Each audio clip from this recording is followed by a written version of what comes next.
Welcome to Van Tate's Sports Office, an in-depth look at the world of sports, featuring exclusive interviews with our KRQE News Sports Director, Van Tate, sponsored by Caesars Sportsbook at Route 66 Casino. We are talking about the University of New Mexico men's golf program in the sports office today, and to do that, we got the head coach with us, the top dog, Mountain West Coach of the Year for 2024, Jake Harrington. And first of all, congratulations. I don't think I told you that on that. I appreciate award. that. Yeah. Yeah, man, you got here right away. You put hands on this program, right? I try to do my best, wrap my arms around it, and just embrace it and make it my own. Yeah. When you came in, I mean, did you exceed your own expectations? I mean, in your first year with the program, you know, this is your first year, right? So second year? Yeah, second this is year. my second year. Yeah, so. Second year with the program. You come in and you take the Coach of the Year award. I mean, were you is that something that exceeded your expectations? Yeah, I mean, you come in, and a month into it, we went out and won the Tucker, you know, our home event. And coming out of the gate, no coach, from what they told me, no coach has ever done that. No. And the Tucker's a big deal. Yeah. You know, one of the oldest running college events in college golf. And, you know, to beat a team like Texas Tech, going head-to-head with them was something special. And, you know, rattle off another win and then tie for the conference championship and go through regionals and make it to national championship. It was a great year. You seem like you relish that, man. Like bring it on. You know, somebody telling you, oh, they're ranked this or they're this team. It's just you just have that certain glow about yourself that you're just like, bring it on. Yeah, I mean, I want to do something special here, and anything we can put our guys into, the hardest position we can get, the toughest tournaments. I pride myself on building championship programs, and you know, I'm excited to be able to do that here. You were able to do that at Little Rock, man, and prior to that, winning those national championships at the community college in Arizona. Yeah. You must have a formula or something that's working, because this is not an accident that you've had some success early. Yeah, I mean, the formula is getting great young men in here. Mm-hmm. And I like having a little chip on your shoulder. I like the fact that you were overlooked by somebody else, possibly. Mm-hmm. You always go after the big dogs, right? Yeah. I call it deep sea fishing. You're going to go out there and you're going to fish for the big dogs. Right. But if you don't get them, the next one. But there's got to be the intangibles that you need to not only have a great team, but you got to have great chemistry, great culture. And it all starts there, because if you fight for each other instead of with each other, then you can do something great. You know, you saying that, it makes me think about, that's smart, man, because if you go after these guys who got overlooked, they're coming in like, you know, they're fired up already, you know, because somebody overlooked them and they want to prove themselves. So maybe a little bit more hunger there than just your guy who's been coddled all the time. Oh, absolutely. And we pride ourselves on, you know, blue collar workers here, you know, and that's always what New Mexico's had, and guys that want to outwork the next person. And I love working. I love working hard, and I love building great programs. As far as building great programs, when you go back to early in your career at Little Rock, how tough was that to get it going, and what did you learn from that you're using here at New Mexico? Man, it's a wild story, but obviously when I was at South Mountain Community College, we were the number one team in the country 5 straight years. The coaches poll came out every week, and we were number one every week for 5 years. And it was one of those things, you turn over half your team every year, and it's one that you lose a lot of sleep over. You don't think you have the right guys, then you do have the right guys. And I remember going to Little Rock, and that first year we were ranked 210th in the country. My South Mountain team would have waxed the floor with those guys. And not because we were that much better. I mean, we had a lot of talent in the junior college level, but because we fought so much harder for each other. The culture we created, where you go in every week and you work hard and you build off what you did the week before.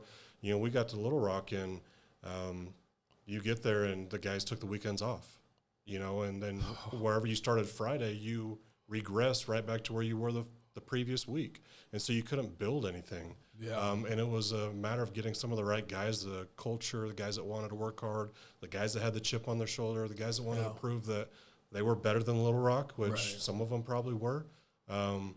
And once you get those right guys in there, and then you start having fun but working hard, you get that mentality that's contagious. Mm-hmm. And then, you know, our program changed based off of work ethic.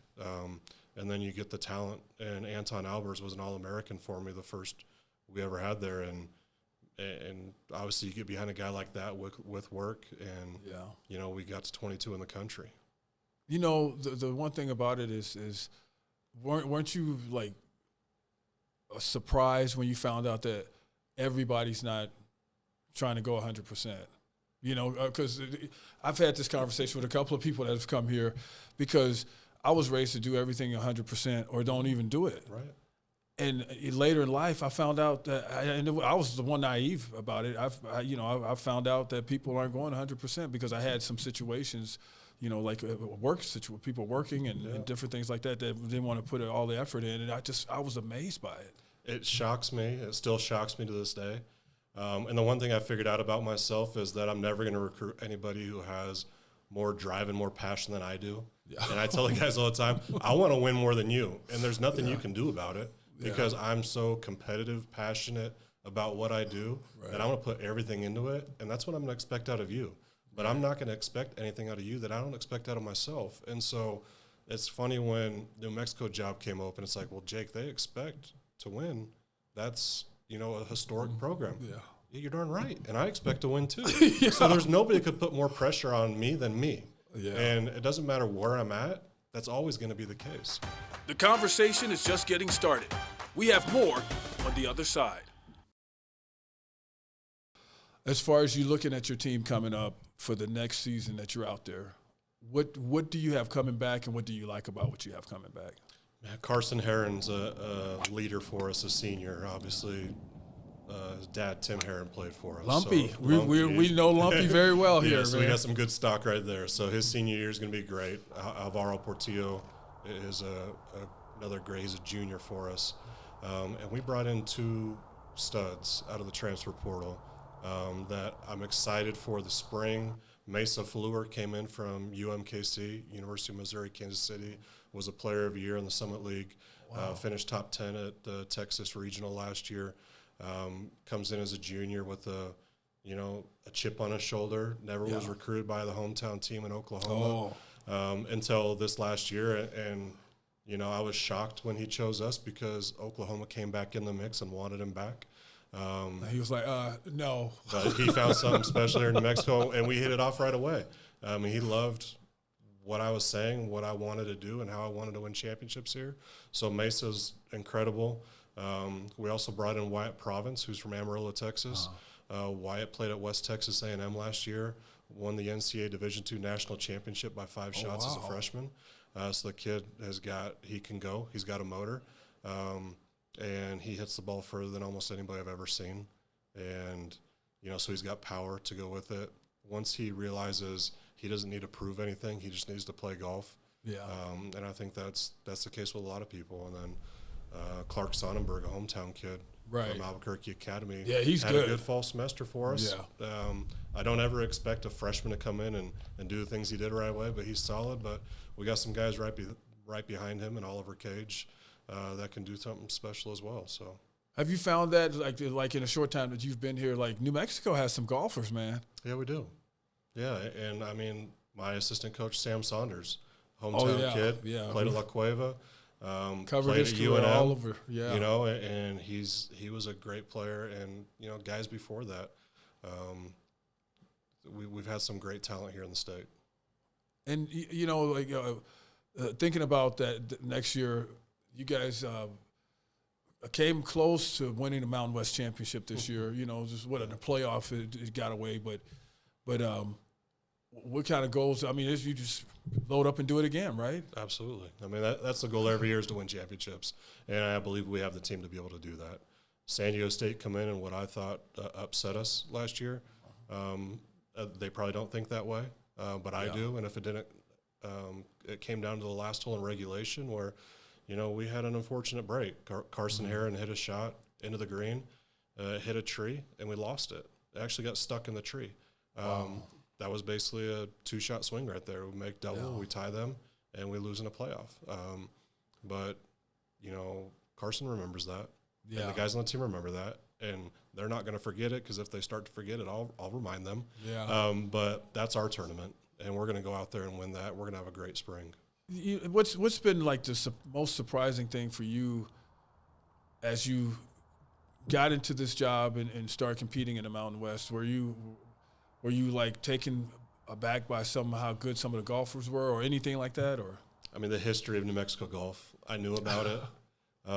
Glenn Milliken's a friend of mine who's now at Mizzou. I took his job. But he recruited his tail off. Yeah. Some of the guys we have that have been here, I mean, we talked about Tim Herron already, All-American. You know, John Catlin, who's on the LIV Tour. Yeah. Victor Perez, who's on the PGA Tour. He recruited in Albert Moneta and Bastien Amat, who played for me last year, and now we're on the DP World Tour. You got guys like Gavin Green. I think Sam and I were talking about it. 2 of his guys were world number 1. And we're not even talking about Spencer Levine, Sam Choi, Jay Choi, Charlie Belgian. I mean, some of the guys that have played on the PGA Tour that were some of the best players in the world at one time. Yeah. I mean, he recruited them in here, and I tell him all the time, I said, Glenn, you know, I knew you were good, but to recruit those guys in here at New Mexico, the fact that other people turned them down, or the fact that you beat them in the recruiting, that says a ton about Glenn, but it also says a ton about New Mexico and what we have to offer here. And to get people into town and to see our UNM championship golf course, the fact that the UNM championship golf course is always one of the hardest PGA Tour Q school sites is pretty special. To have that in your backyard, the place you play all the time. Much more conversation coming your way on the other side.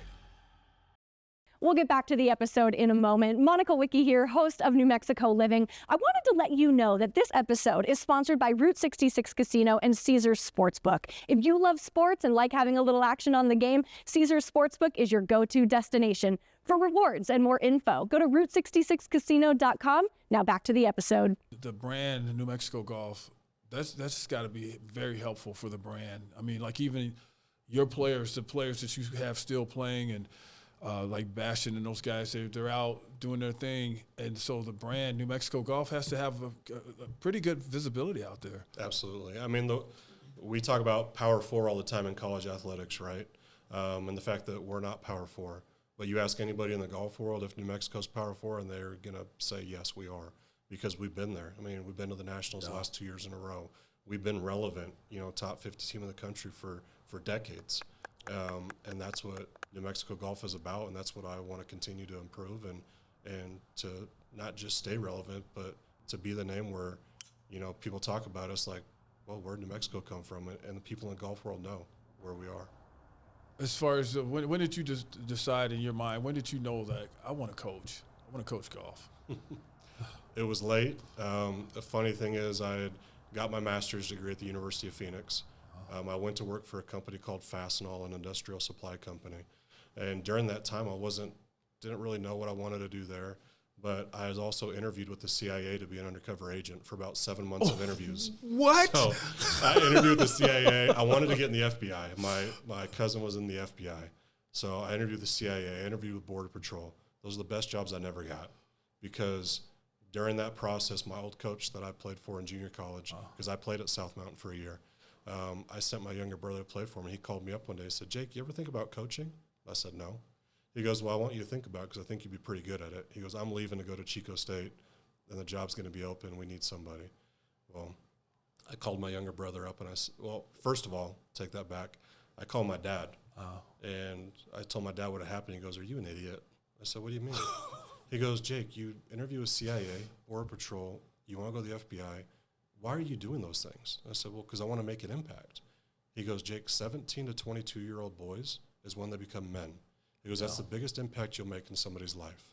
Yeah. My dad's my best friend, my mentor. And I said, Dad, you're right. I said, let me call Daniel, my younger brother, and tell him, hey, they want me to put my name in, but it's your team. I sent you there. If you don't want me to be your coach, I won't. Right. And he goes, no, come on, let's go. And so I put my name in the hat. They wanted to hire me as an interim, and I said, no, you can fire me in a year if you want, but I can't recruit with an interim tag.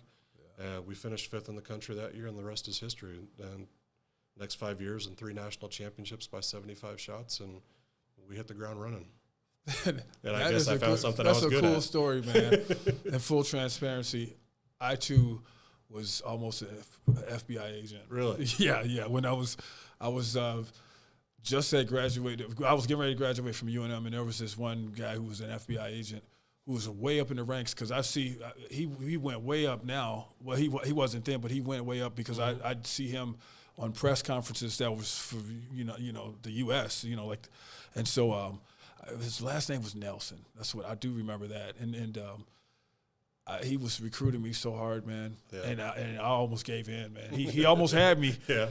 If he just pushed a little bit harder, he would have had me, because I was like, man, this is kind of a good career move or whatever, Right.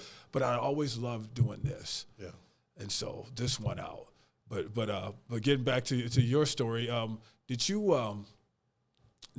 have interest in that before golf? I mean, or how did that happen? Never thought about coaching. No. I'm talking about the FBI stuff. How did that happen? Did you always have interest in? I had interest in the FBI. I mean, I think it's probably partial because my dad never had a retirement plan. Okay. My dad owned his own business, but the ebbs and flows of the economy, you're not promised a retirement package. Yeah. So I think that was in my head. But also growing up, my cousin was an undercover FBI agent. Okay. I always thought that was cool, something fun, interesting. But that's kind of why I liked that route and thought it would be interesting. And then, today's day and age of what you see on TV and all the great movies and shows. And I don't know. I know it's not all that, but, it was fun. And for me, it wasn't any of that. It was just a guy that came out of the blue coming for me. Yeah. What would you like to see, like you talked about making an impact, what would you like to see in your career that you feel like you haven't done yet, making an impact? It might be something that you really need to think about for a long time, or it might be something off the top of your head. Well, I know I want to win a national championship at the D1 level. Okay. But I just want to impact kids' lives and give them more than I ever had. And we talk about all the time in our program is I'm going to demand that you're elite in everything you do. You're going to be an elite golfer. You're going to be elite in the classroom, and you're going to be an elite part of society. And if you're not ready to do all three of those things, don't play for me because you're not going to have any fun, because I'm going to push you so hard that if you don't want those things and if you're not passionate about it, then you're not going to enjoy yourself. And quite frankly, it's a dance, right? To do all those things, and you have to have a lot of fun doing it. Right. As you can tell, I'm monotone. I'm passionate about what I do. Yeah, but that's great. But that's also what probably makes me really good on the golf course. Yeah. Because if you mess up, if you look at me, you couldn't tell whether you just had a hole in one or whether you just hit a bad shot, because I'm the same way all the time, and it's kind of how I've always been. And so that's what makes me, in my opinion, what makes me good at golf as a coach. Guys who are mature on your team, I bet they love the way you coach, because you're always pushing them, because they're going to get the most out of themselves, and so that counts for a lot, Yeah, when you see me out there, I mean, my stature is 6'5", 6'6". Yeah.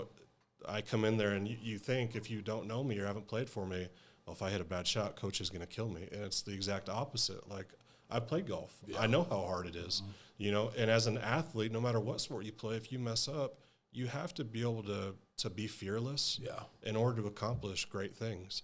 And that's what I love about these guys and drilling it into them, the fact that, hey, did you do everything you could? Yeah. If the answer is yes, I'm good with that. Maybe we just didn't have our day.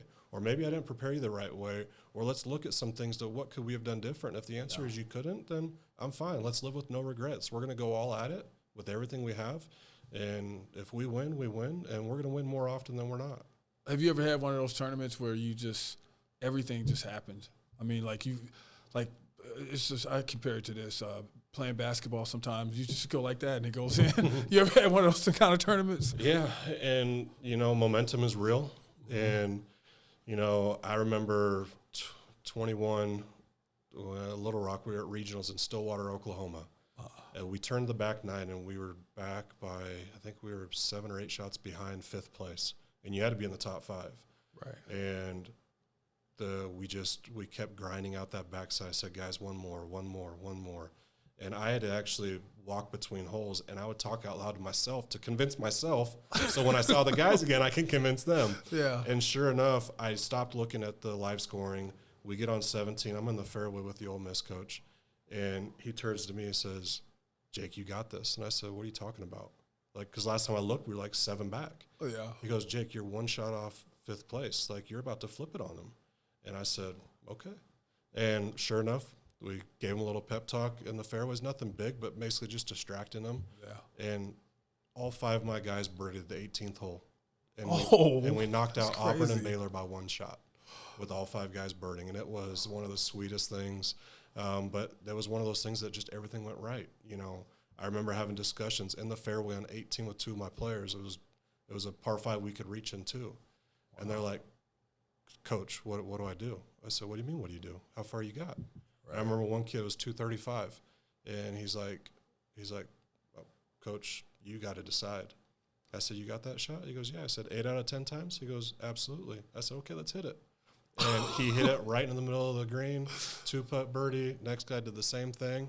And it was one of those things you got to believe. If you don't, that's why we practice so much. Yeah. You want to be in that position. Right. And if you get in that position, you can't have any fear that you're going to hit that shot. That's why we work so hard. Yeah. Coach, so we're going to make this agreement here. So when you win your national championship at UNM, we're going to have our own celebration. I love it. You're going to show up. I'm going to just open up a bottle of water and pour it on both of us. Absolutely. We're going to celebrate. I love it. We'll do this again. All right. He's Jake Harrington, UNM men's golf coach. He is the Mountain West 2024 Coach of the Year. Get ready. He's about to add another to his collection pretty soon, I feel like. I'm Van Tate. Fernando Perez behind the controls. We'll see you next time.